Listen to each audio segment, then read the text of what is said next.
So for me, the purpose-driven kind of aspect of my kind of role is really kind of near and dear to my heart, as you mentioned. It's something that's really an important part of who I am, and something that I feel very strongly about as far as our firm.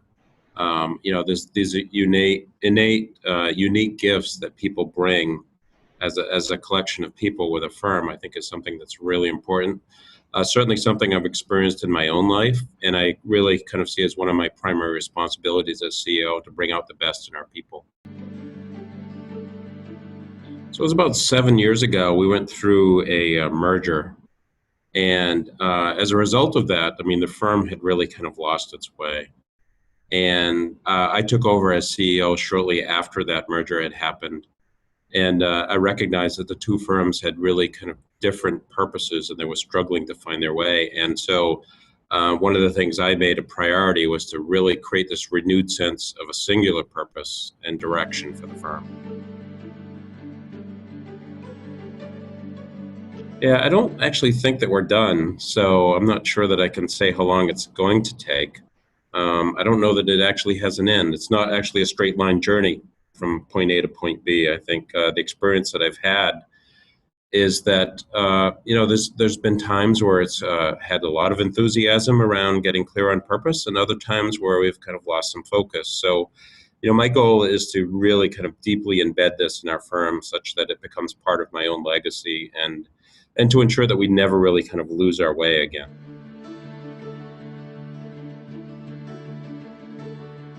One of the more important things is we brought in a business coach to help us evaluate kind of our current condition and then create a vision for the future. So I thought that was really important.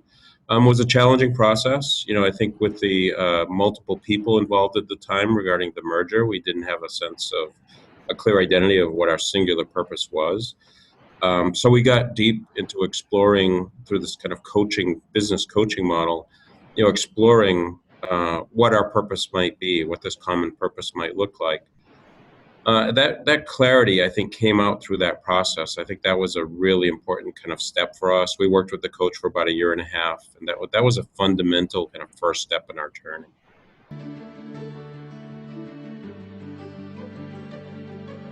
The first obstacle, or the more significant one, was fear. I think there was some fear and some resistance to change. This like, why are we talking about this, or why is this the most important thing? And this is not what I've got in the business to focus on. And I think all of those kind of things came up pretty quickly. So I think relieving that fear it took some time, and I think for people to get excited about where we were going and what this was all about. It was a process for us to go through.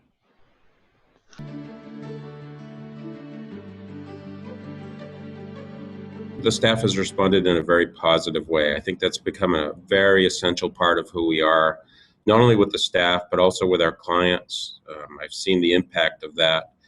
We did have to get smaller to get stronger. I think what we recognized through the merger is that not everyone was excited about the direction we're going, and so we did lose some people, and those were some difficult decisions for us to make.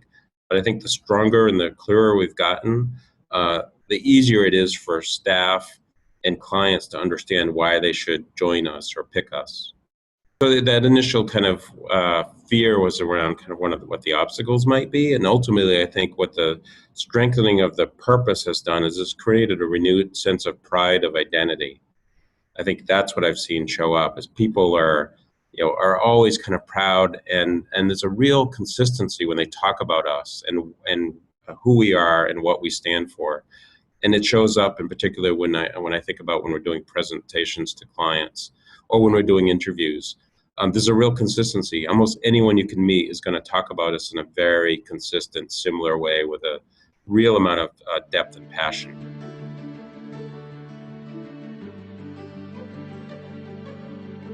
I think it comes through in the words that we say, in the stories that we choose to tell. It's the experiences that we've created for our staff. I think all of these things deep down need to be authentically embedded in our people. It's not a superficial exercise for us. It largely shapes the experiences that we have on a day-to-day basis. And we've worked really hard to embed this in our culture. I tend to think about culture as our way of working. And I've worked hard with others and our leaders here to really, really kind of make this one of the most important things for us, is like becoming this place that has this consistent set of values and beliefs and sense of identity around us. We have. I would think back even to just last week, we won a very significant project against some of the best competition in the country. And I think that was largely a result of our clarity of purpose. It was very clear to that client as to why to select us. So we've seen our win rate increase. We've seen increases in our kind of the measurable results around finance. We've seen some increases, some uptick in our level of profitability. I think many of the results that we've seen are subjective, so they're a little bit harder. I mean, these things like pride, attracting great talent. Another piece of evidence we recently had was we attracted a very high-profile architectural person to join our firm just very recently, and that was a very, very interesting result, I would say, as us being clear about who we are. So we are seeing an increase in our results across the board, but it's not always quite so obvious. But I don't think it makes it less important for us. I think, I see it as a big piece of my own set of responsibilities.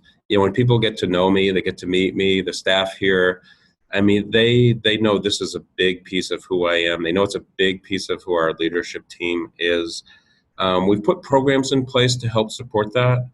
One of the groups that we've worked with is called the Arbinger Institute. They're actually an interesting group of people who help companies like us change their culture or embed some of these ideas around who you want to be and your ways of working. I provide training to the staff in that regard, so everyone who works here gets exposed to some of the training around Arbinger. I think that's been kind of a prerequisite for us.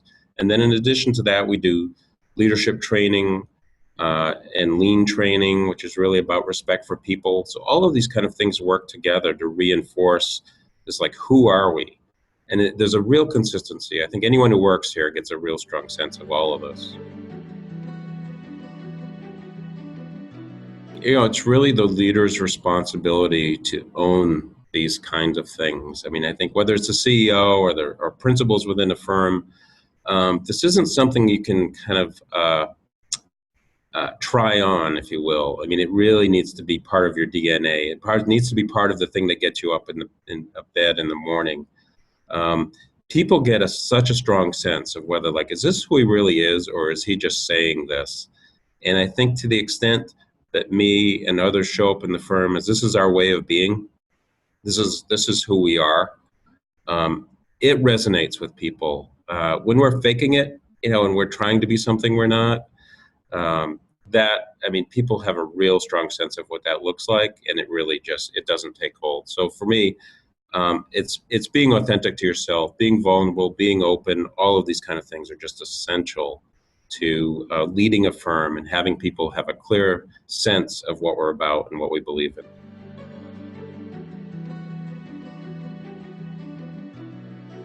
It's interesting because I don't think I could do anything else. I think it's such a part of who I am as a person. I don't know any other way. This is kind of, it really is part of I do professional coaching on the side as well. I mean, executive coaching, which is really kind of helping people get in touch with their purpose. I don't know that I could do anything different. I would really struggle to work for a firm that wasn't purpose-driven.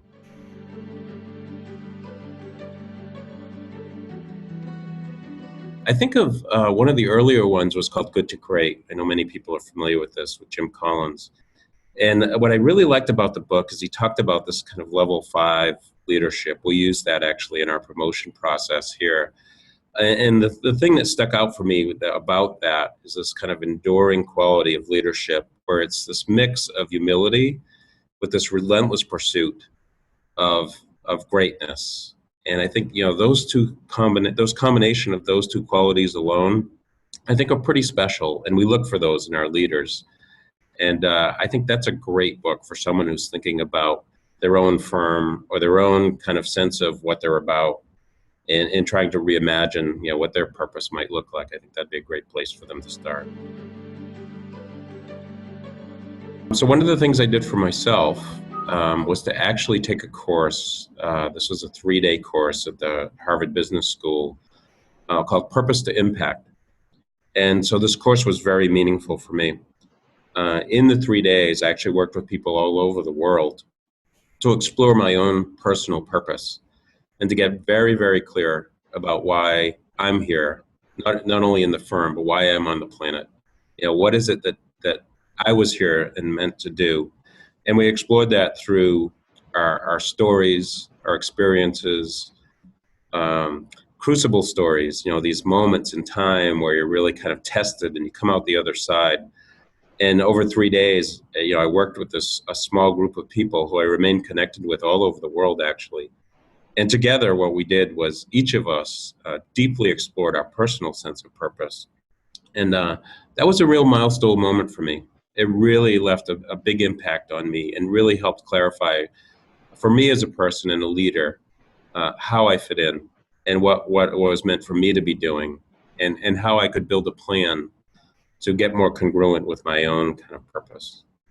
And it's influenced my thinking in a fairly significant way. And then really solidified a whole group of people around kind of what is our core, what do we stand for. Well, Mark, I want to thank you so much for this, and I want to leave you with this quote from Mark Twain. The most important day of your life is the day you were born, and the second most important day is when you realize why. It's all about purpose. Couldn't agree more. Love it. Thank you, Mark. Thank you, Donna. Bye-bye.